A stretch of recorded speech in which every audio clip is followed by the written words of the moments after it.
3. bab. Etsi səhərdə Yoşuva bilan barlıq İsrail xalqi Şitimdiki qarargahidin qozğulub Yordan dəryası boyğa keldi və u yerdə qarargah qurub dəryadın ötüşünü kütüb turdu. 3 gündən keyin sardarlar qarargahlarını arılab xalqqa sizlar Lavi qabiləsinin ruhaniləri Perverdigar Xudoning ahd sanduqini ko'tirib manganligini ko'rgan aman cho'qim qarorgohinglardan ayrilib ularga agishib meninglar. Sizlar bu yerlarga kelib boqmag'ashqa ular oldida yo'l boshlab mangudi. Biroq sizlar ahd sanduqiga yaqinlashmay, uning orqasidan 2 chaqirim orliq tashlab meninglar deb topildi. Keyin Yoshua xalqqa mundaq dedi: Sizlar o'zinglarni poklanglar. Eti Perverdigar sizlarning oranglarda ulug' mo'jiza yaratdi.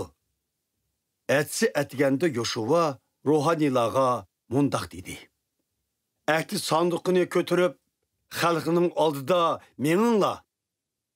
Shuning bilan ruhaniylar ahd sanduqini ko'tirib xalqining oldida mangdi. Perverdigar Yoshuvaga mundaq dedi: Bugündün başlap seni İsraillarning ko'z oldida ko'kka ko'tiraman. Shundaq bo'lganda ular men Musaga yor bo'lgandek sangimi yor bo'lganligimni bilalaydi.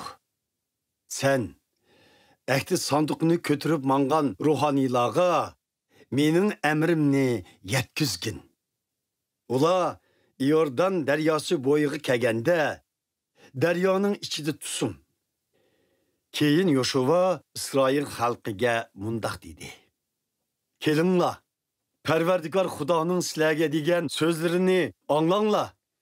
Sizlar mangu hayot Xudoning oranglarda ekanligini hamda uning sizlarning oldinglarda Kanonlarni, Xitlarni, Xivlarni, Perzlarni, Girgashlarni, Amorlarni ve Yebuslarni qanda qo'g'lab chiqirdiganligini bilisizlar. Qaranglar, butkul olamning egisi bo'lgan Perverdigarning ahd sanduqi sizlardan burun Yordan daryosidan o'tkazildi. Sizlar hozir İsraillar ichidan har bir qabiladan birdan jami 12 erni tanlanglar. Butkul olamning egisi bo'lgan Perverdigarning ahd sanduqini ko'tirgan ruhaniylarning oyig'i suvga tekkan hamon yuqori iqindan iqib kelayotgan daryo suyi shu hamon to'xtab bir yerga yig'ildi. Shuning bilan xalq qarorgohlaridan chiqib Yordan daryosiga qarab mangdi. Ahd sanduqini ko'tirgan ruhaniylar ulardan burun mangdi. Osul mezgilida Yordan daryosi qinig'i patmay, qirg'oqlardan teshib oqatdi. Ahd sanduqini ko'tirgan ruhaniylar daryo bo'yiga kelib, daryo suyini kechishi hamon yuqori iqindan eqib kelayotgan suv shu hamon iqishdan to'xtab, Zaritan degan joydagi odam shahridan xeyli yiroqdagi bir joyga yig'ilib qoldi. O'lik dengizi, ya'ni Tuz dengiziga iqiyotgan tuvanki iqin suyumu butunlay uzilib qoldi.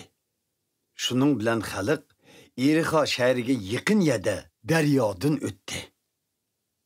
İsrail xalqi Yordan daryosidan o'tayotganda Perverdigarning ahd sanduqini ko'tirgan ruhaniylar qurib ketgan daryo o'qurining o'ttirsida o'ri turib, butkul xalq daryodan o'tib bo'g'icha saqlab turdi.